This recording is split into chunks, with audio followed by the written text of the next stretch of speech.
આખો દિવસ તમે કામમાં વ્યસ્ત રહો છો અને ઘરે પહોંચીને પણ ટીવી જોવાનો અને પછી છાપું વાંચવાનો સમય નથી મળતો તો એક વિડીયો આખો જોઈ લેશો ને તો આખા દિવસમાં જેટલી પણ ઘટનાઓ બની છે ને બધા વિશે તમને ટૂંકમાં ખબર પડી જશે.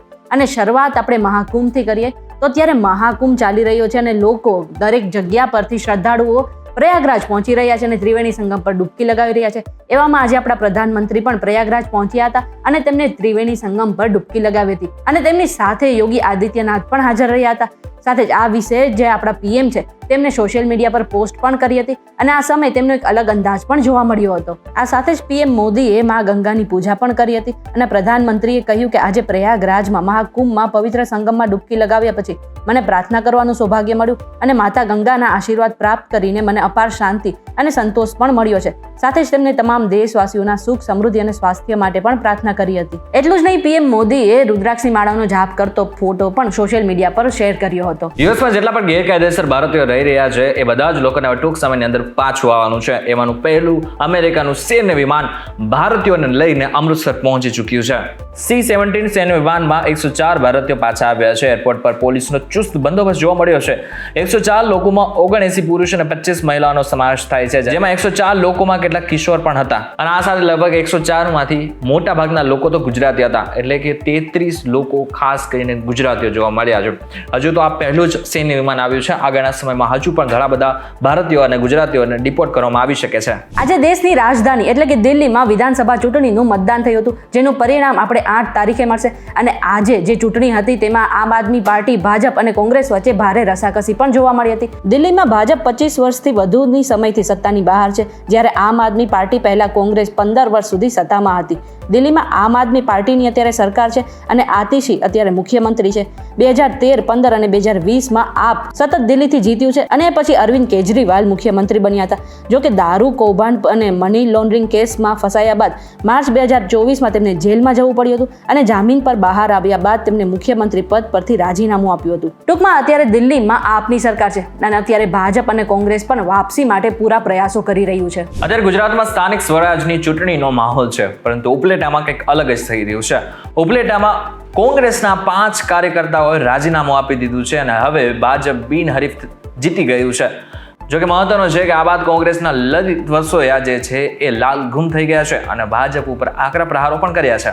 લલિત વસોયાએ ધોરાજીના ધારાસભ્ય મહેન્દ્ર પાડલિયા પર આરોપ લગાવ્યો છે. ખનીજ માફિયાઓ અને પોલીસ તંત્રનો ઉપયોગ કરીને ફોર્મ પાછા ખેંચાવ્યા હોવાનો પણ તેમને આરોપ લગાવ્યો છે. તો બીજી તરફ ધારાસભ્ય મહેન્દ્ર પાડલિયાએ તમામ આરોપોને નકારી કાઢ્યા છે. મહેન્દ્ર પાડલિયાએ કહ્યું છે કે કોંગ્રેસમાં હવે કોઈ કાર્યકર રહ્યા નથી માંગતો. તો બીજી બાજુ જામનગરના કાલાવાડ નગરપાલિકામાં પણ આ જ થઈ રહ્યું છે. લગભગ કોંગ્રેસના 100 થી વધુ કાર્યકર્તાઓ આજે ભાજપમાં જોડાઈ ગયા છે. આજે વડોદરામાં એક અજીબ ઘટના બની હતી. એમાં એક વીજ કર્મચારી કામ કરી રહ્યા હતા અને અચાનક જ તેમનું કરંટ લાગવાને કારણે મૃત્યુ થયું હતું. પણ પ્રશ્ન એ છે કે જે લાઈન હતી તે બંધ હતી, તો પછી એ લાઈન પર અચાનક કરંટ ક્યાંથી આવ્યો અને તેના કારણે તેમનું મૃત્યુ કેવી રીતે થયું? આ ઘટના વડોદરાના હરિનગર વિસ્તારમાં બની હતી, જ્યાં કોન્ટ્રાક્ટ પર કામ કરતા કર્મચારીનું વીજ કરંટથી મોત નીપજ્યું હતું. પણ ખાસ વાત એ છે કે લાઈન બંધ કરીને કામ કરતા કર્મચારીને કરંટ લાગ્યો કેવી રીતે? જો કે કરંટનો જોરદાર ઝાટકો લાગ્યા પછી કર્મચારી થાંભલા સાથે ચોંટી ગયો હતો અને એ બાદ તેમને દોરડું બાંધીને નીચે ઉતારવા પડ્યા હતા. અત્યારે પોલીસ સમગ્ર ઘટનાની કાર્યવાહી કરી રહી છે. રક્ષક જ ભક્ષક બની જાય તો શું થાય? આવી જ ઘટના મોરબીમાંથી સામે આવ્યું છે કે જ્યાં મોરબી પોલીસે એવું કૃત્ય કરી રહી છે કે જેને કારણે હવે મોરબી પોલીસને કદાચ નીચું જોવાનો સમય આવશે. દુષ્કર્મની ઘટના બની છે. દુષ્કર્મની જે ઘટના બની છે એની જે પીડિતા છે એ જ્યારે દુષ્કર્મની ફરિયાદ લખવા ગઈને ત્યારે મોરબી પોલીસ એને ધમકાવી રહી છે. બ્યુટી પાર્લર અને ઇવેન્ટ મેનેજમેન્ટનું કામ કરતી પીડિતાએ દુષ્કર્મની ફરિયાદ નોંધાવી છે. ઇવેન્ટ મેનેજમેન્ટના કામ દરમિયાન યુવતી જયદીપ ડાભીના સંપર્કમાં આવી હતી. યુવતીની બર્થડે પાર્ટીમાં શખ્સોએ ઠંડુ પીણું પીવડાવી બેભાન કરી દુષ્કર્મ આચર્યું હતું. આ સાથે જેના ફોટોઝ અને વિડીયોઝ પણ એ બધા જ લોકોએ પોતાની પાસે રાખ્યા હતા અને પછી બ્લેકમેલ કરી રહ્યા હતા.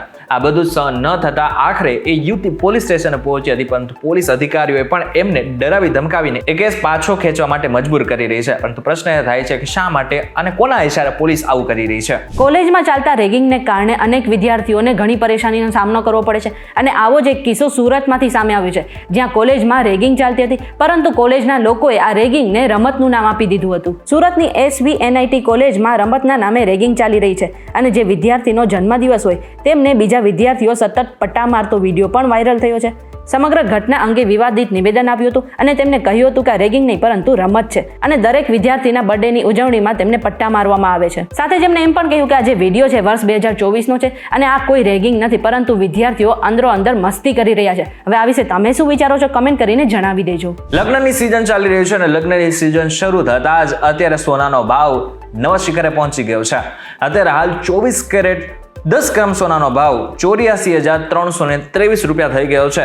મંગળવારના બંધ ભાવ 83,010 રૂપિયાથી ₹1,313 મોંઘો થયો છે, જ્યારે 23 કેરેટ સોનાનો ભાવ આજે ₹1,307 વધીને 83,985 રૂપિયા થઈ ગયું છે. આજે ચાંદીના ભાવમાં પ્રતિ કિલો 1,628 રૂપિયાનો પણ વધારો થયો છે. ઇન શોર્ટ જો જોવા જઈએ તો અત્યારે ચાંદીનો ભાવ અને સોનાનો ભાવ બંને લગ્નની સિઝન દરમિયાન જ વધ્યો છે. ત્યારે જે લોકોના આગળના સમયમાં લગ્ન હશે એ લોકોને થોડીક તકલીફ પડશે. જો તમે પણ AI એપ્સ અને AI પ્લેટફોર્મનો ઉપયોગ કરો છો ને તો થોડા ચેતી જજો. સાથે જ આ વિશે ભારત સરકારે ચેતવણી પણ બહાર પાડી છે. એમને કહ્યું છે કે જે પણ સરકારી કર્મચારીઓ પોતાના ઓફિસમાં આ AI એપ અને ટૂલ્સનો ઉપયોગ કરે છે ને તેમને ના કરવો જોઈએ, કારણ કે તેના કારણે આપણા ડેટા પણ લીક થઈ શકે છે. કેન્દ્ર સરકારે એક પરિપત્ર બહાર પાડ્યો હતો. તેમને કહ્યું કે સરકારી કોમ્પ્યુટર, લેપટોપ અને ઉપકરણોમાં AI એપ્સ અને ટૂલ્સનો ઉપયોગ ન કરતા, કારણ કે તે આપણી ગોપનીયતાને પ્રાથમિકતા નથી આપતું અને આના કારણે સરકારી ફાઇલનો જે ડેટા છે તે પણ લીક થઈ શકે છે. હવે આ જે AI ડિવાઇસીસ છે ને એ જ્યારે પણ આપણે કોઈ પણ એમાં કામ કરીએ ને ત્યારે આપણી પાસે એક્સેસ માંગે છે અને જ્યારે આપણે તેને પરમિશન આપી દઈએ છીએ એ પછી તે આપણી ફાઇલને નિયંત્રિત પણ કરી શકે છે. અત્યારે ભાગેડુ ઉદ્યોગપતિ વિજય માલ્યાનો પોતાની એરલાઇન્સ એટલે કે કિંગફિશર એરલાઇન્સનો એક કેસ ચાલી રહ્યો છે, જેમાં એમ કહેવામાં આવે છે કે એમનું દેવું ઘણું વધારે છે અને દેવું હજી સુધી ચૂકવી નથી શક્યા. અને આને જ લઈને હવે તેમને કર્ણાટક હાઈકોર્ટમાં આ કેસને બટકાર્યો છે.